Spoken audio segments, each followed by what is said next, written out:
பீஜம்னு பேரு. என்ன பீஜம்னு பேரு. பீஜம்னா உயிர் அப்படின்னு அர்த்தம். அந்த உயிருக்கு உண்டான மந்திரத்தை சொல்லி லம் மகாலட்சுமி நமஹ, லம் மகாலட்சுமி நமஹ அப்படின்னு இந்த மந்திரத்தை பூஜை பண்ணும்போது சொல்லி நீங்க பண்ணீங்க அப்படின்னா கண்டிப்பா மகாலட்சுமிக்கு காது கேட்கும். காது கேட்டு நீங்க என்ன வேண்டுதல் வைக்கிறீங்களோ அந்த விஷயத்தை அவங்க செஞ்சு கொடுப்பாங்க. இது லம் அப்படிங்கிறது இவங்களுக்கா மகாலட்சுமிக்கா? இப்ப கணபதி கும்பிடுறீங்க அப்படின்னா என்ன சொல்லணும்? புரிஞ்சுக்கிட்டீங்கன்னா உடனே சொல்லலாம்.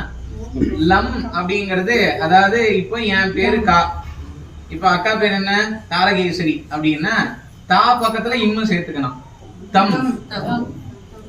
கணபதிக்கு அப்படின்னா கம், சண்முகனுக்கு அப்படின்னா சம் அப்படிங்கிற வேர்டெல்லாம் சேர்த்துக்கிட்டு நீங்க அந்த சாமியை கும்பிடுறீங்க அப்படின்னா அந்த சாமிக்கு நீங்க சொல்ற விஷயம் கேட்கணும் அப்படின்னா வந்த உடனே கம் கணபதயே நமஹ, கம் கணபதயே நமஹ, கம் கணபதயே நமஹ ஒரு 5 முறை 7 முறை 11 முறை.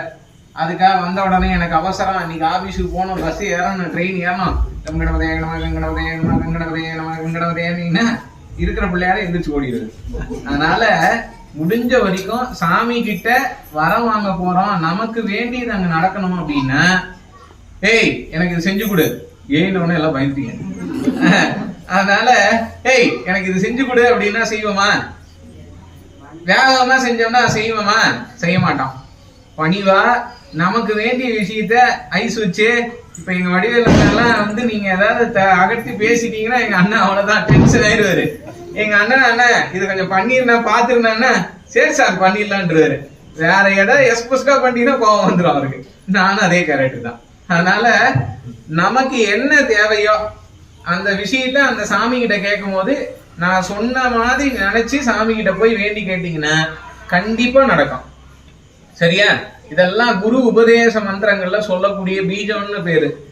இந்த என்ன சொல்றது, தமிழ் முறையில தாண்டி நீங்க திருவாரூரை ஆதீனம், தலைமை ஆதீனம், இந்த மாதிரி ஆதீனங்களுக்குள்ள போனீங்கன்னா ஒரு சில பீஜங்களை சேர்த்துதான் தீட்சை கொடுப்பாங்க. அதனால இதெல்லாம் ஒரு பீஜ மந்திரம். அந்த உயிருக்கு உண்டான ஒரு பொருள், ஒரு தன்மை கொண்டது. அந்த சக்தியை நம்ம கூப்பிடுறதுக்கான ஒரு அர்த்தம் கொண்ட ஒரு சொல்லு. அதனால எல்லாரும் லம் மகாலட்சுமி நமஹ அப்படின்னு சொல்லி பூஜை பண்ணும் போது நீங்க எந்த அஷ்டோத்திரமே சொல்லலனாலும் பரவாயில்ல, நெட்ல போட்டு நீங்க அஷ்டோத்திரம் எடுத்துக்கோங்கன்னு சொன்ன இல்லையா, மகாலட்சுமி நமஹ, தனலட்சுமி நமஹ, இதெல்லாம் தெரியலனா கூட ஓம் லம் மகாலட்சுமி